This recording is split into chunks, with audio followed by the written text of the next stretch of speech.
If you garden in North Florida, September is when things really start to get interesting. We're moving out of the worst of that summer heat, but we aren't quite into those fall, cool temperatures yet. And that means there's a huge list of vegetables that we can get into the ground right now. So today I'm going to walk you through everything that I would consider planting in my North Florida garden this month, including the crops that you can direct sow or plant from transplants and the crops that you don't want to wait too long to get into the ground. And if you aren't too sure what you want to plant every month, you can grab my free seasonal planting guide through the link in the description below that tells you exactly what you can plant in your North Florida garden every single month of the year. And as always, if you have any North Florida gardener friends or Florida gardening friends in general, make sure you share this video with them. That's the only way that our channel grows and we get to talk to more gardeners just like you. Let's get into it. Let's start with the big picture here because there's actually a ton of options for September. We have all of our brassica group that can go into the ground. We have the greens coming back into our garden. We have things like beets and onions and carrots. And probably one of the most surprising things we can plant in September is actually strawberries. Now, you don't have to plant everything we're going to talk about in this video. Please don't plant all of it. But as we go through, make a list of the things that your family likes to eat that you might like to have in your fall garden. So by the end of it, you'll have your total list of everything to plant out this month. First, let's talk about our brassicas. So our brassicas include things like our broccoli, our cauliflower, all types of cabbages, kales, some kohlrabi, collards, Chinese cabbage, and of course, Brussels sprouts. Some of these are my favorite crops to grow throughout the fall and the winter because they're so much fun to be able to grow your own head of broccoli in your own backyard or watch those cabbage heads start to form. And it's also the signal to me that our outside temperatures are going to get a little bit cooler soon. We've almost made it through the heat of summer, and those cooler nights and those cooler mornings and those leave the windows open days are on their way. But here's the thing, we can't wait until it feels like fall to plant your fall crops. Personally, I've started a whole round of brassicas with you all, but they are inside growing right now, and I'm going to start hardening them off here soon so I can plant them out around that beginning to mid-September mark. If you like to just direct sow seeds, you can also do that right now, but know from when you put that seed in the ground until you harvest it, it's going to take that entire amount of time outside, where transplants can give you up to that 4 to 6 week head start from putting that plant in the ground to harvesting. So while broccoli, cauliflower, and cabbage are my big three that I love to plant out here, you can also plant things like your collards and your kale that will keep producing for you throughout the season, and you don't have to wait to harvest that until those 80 to 100 days are up. And then you've got your kohlrabis and your Chinese cabbage if you want to add something just a little bit different to your garden this year. Now let's move away from our brassica group and into our leafy greens. September is the time when we can start planting lettuce back outside into our garden. You can also add mustards and spinach as well. And these are the ones that I get super excited about because I love being able to come out to the garden and harvest the outside leaves from all of these different greens and bring them in and have this huge, beautiful salad for my family and still be able to have that plant producing for me and growing for me in my garden.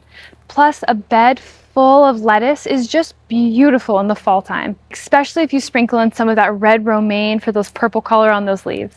Lettuce is also something you can think about for succession planting, which means not planting all of your seeds on the exact same day. You can spread out your planting times so that way you have lettuce that is continually producing for you throughout the season. For me personally, I'm going to be planting out our lettuce transplants that we all started together a few weeks back come September 1st, but I'm also at that point going to be direct sowing some lettuce seeds in my garden with the hope that I'll harvest from my transplants first, and then eventually, once those are all done and the seeds have grown, I can start harvesting from the heads of lettuce from the seeds.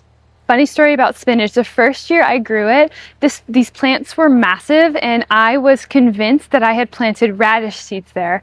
And I had a gardener friend over and I brought her out and I said, I don't understand, like, these greens are beautiful, but there's no bulb for the radish yet. Like, do I have too much nitrogen in my soil? Like, why are the greens so big, but there's nothing under it? And she looked at me and she said, I'm pretty sure that's spinach, Claire. And I thought, oh my gosh, I totally forgot what I planted where, but planting 2 new crops that year, the radishes and the spinach, totally had me mixed up. Speaking of radishes, let's move on to our root crops. So in September, we can start to plant our beets and our carrots and our radishes, as well as our turnips. These are some of my most favorite crops to grow. I feel like I've said that though about the brassicas and the lettuce, but I truly love planting things that grow underground, just like my sweet potatoes, because you feel like you don't actually know what you're going to harvest until you pull it up. And it's just that little surprise that I absolutely love. Last year we grew radishes and we let them go to seed to have the edible radish pods that comes from the flowers,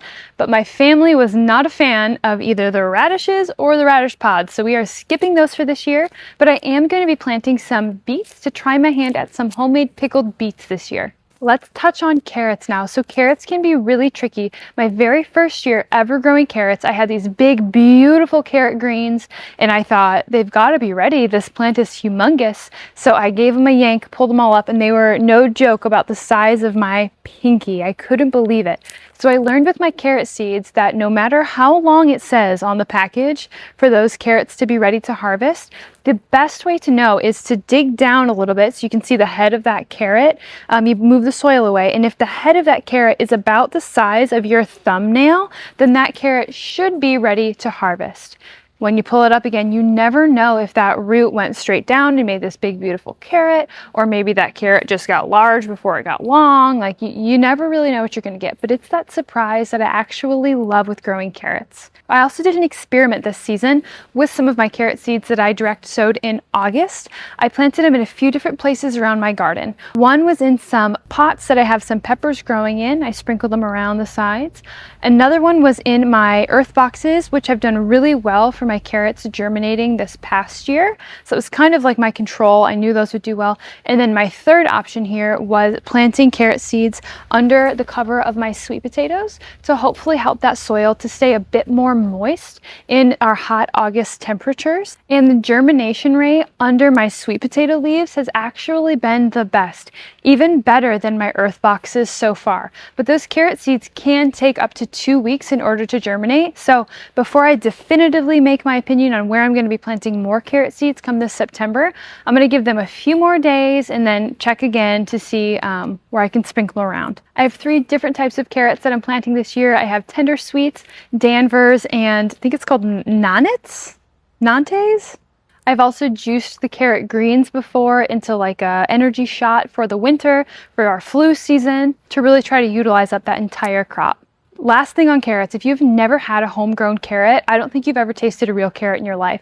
The amount of flavor in a homegrown carrot is out of this world. It is the most carroty carrot I have ever had in my life. So it's definitely worth a try.